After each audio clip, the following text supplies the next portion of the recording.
Hello everyone and welcome to the One Stop Co-op Shop.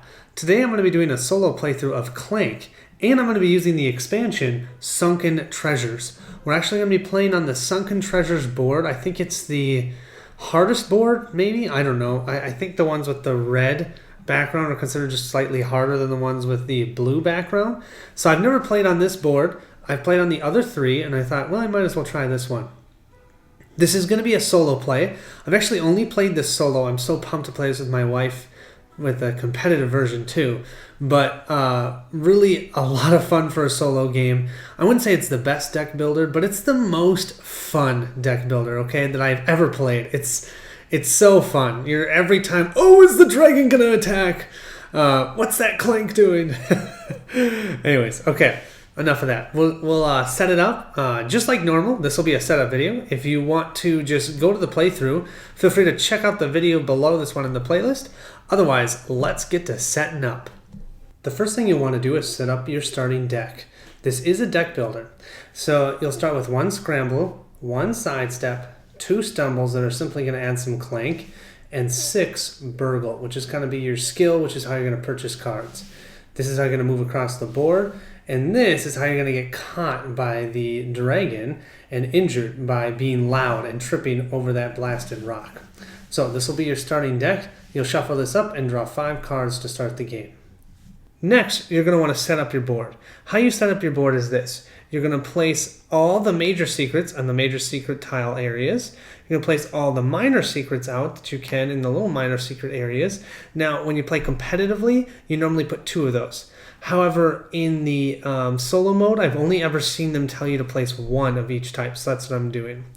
You also place the monkey idols, which can give you points. And then lastly, you also place the artifacts. And artifacts that are worth more points are farther down in the depths, so to speak. You see on this board that we're going to be moving through these different locations. This is considered outside of the depths, and this is considered inside of the depths, okay? And then there's also these water locations. This is what the Sunken Treasure expansion provides. And so if you start your turn in a flooded tile, you have to at some point during your turn go to a non-flooded tile, otherwise you take a point of damage. Or you have to collect a specific market piece. And in this expansion, they provide you with this cool little markets board thing. You've got different things you can purchase. You can purchase a master key, this bag, scuba, or crowns. Crowns are just worth money. Keys let you go through spots that have locks. So let's see, like this one. This is a lock. If you have a key, you can go through there. This bag allows you to actually pick up 2 artifacts. Pretty sweet. And the scuba lets you breathe underwater. So you'll be able to start and end your turn in a flooded tile and not have to be worried about air.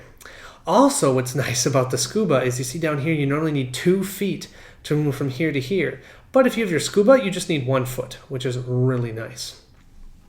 You also will set up your Dragon Rage here at the spot where there's 3 and it's like a location 2.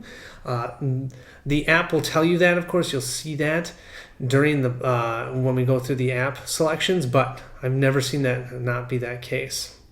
Lastly, there are market spots where if you end on these specific tiles, not even end, but if you go through them when you're here, you can purchase market items for $7. That's how you purchase them. And these crystal caves, if you ever land on those, you have to immediately stop your movement. You can't move anymore. Here you get coins. Here you'd heal a health. Let's see, anything else? There's different icons here, but I'll go through those as we do the playthrough. And then here's where you're going to track your health. I'm going to be the yellow player, so it's easier to tell the difference between yellow cubes and the other cubes. So I'll be the yellow player for this game. And yeah, that's it for setting up the board. Next, what you want to do is place all of these black cubes inside of the Rage bag.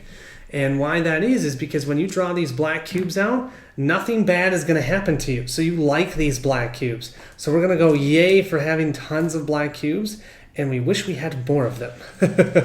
But as you pull them out, that means that there's going to be less and less inside of the bag itself. And there's going to be times when you're adding Clank, and when you add Clank into this bag, you end up pulling out some of your own cubes. when you pull out cubes of your own, you take damage from the dragon. If you take too much damage, depending on where you are on the board, you may totally die, or you may end up winning the game, or not winning, but ending the game successfully, but you don't get the 20-point bonus for fully escaping. I would call this an island, I guess. Next, you want to set up the reserve. The reserve are cards that are always available for your purchase or doing something with. So these three all are for purchase. The Secret Tome is only used for victory points. As it says here, you'll read about it after you get out. But it'll give you 7 victory points that you're seeing up here. The Explorer gives you 2 skill for being able to purchase cards and 1 foot movement. And the Mercenary gives you 1 skill and 2 fight. And these are always available. We also have, because we're playing with the expansion, the Goldfish and the Goblin. You can always attack these 2 characters for gold. The Goblin you can attack anywhere. Don't discard it. They say there's plenty in supply. Yes, because it never gets discarded, so you can attack this multiple times. You get a coin for every time you defeat it. This Goldfish, you have to spend 3 fight instead of the 2 for the Goblin, and you can only fight it in a flooded room, but then you get 3 coins instead of 1, like the Goblin. Now let's draw up our dungeon row. So we'll grab from here and start with our first one. Oh, our Crystal Golem. That's not good. Oh, Silver Spear. I like that. 3. Okay, great. Now we have a Saurian. This has a dragon icon. You cannot have any with dragon icons at the beginning, so I'll shuffle that back in the deck. We'll grab a new one. Oh, Swagger. I don't like that card. Ooh, the pickaxe. That is a great one. Just 2 money and 2 fight. The Wand of Wind. That's also another good one. 1, 2, 3, 4, 5. We get 1 more. The Treasure Hunter. So now I'm going to take this Saurian and I'm going to shuffle it back into the deck quick.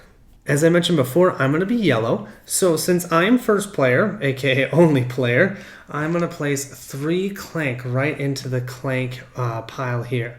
Now every time the dragon attacks, I have to take all cubes in there, put them in the bag before I pull out the amount of cubes required by the dragon's rage.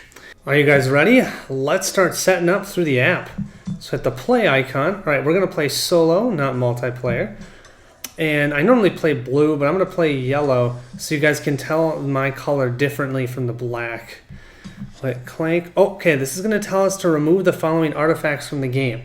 So, artifact 25 and 15. So no longer can we get the bananas or this, what is that called? Breastplate to be able to get points. So we'll take those 2 away.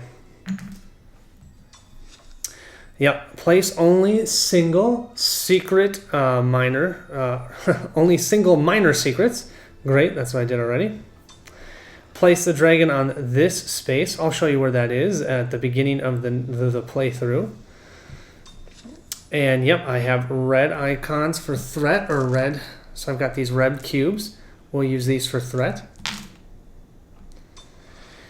And now this is just telling us how to do the questing, which I'll show you during the playthrough.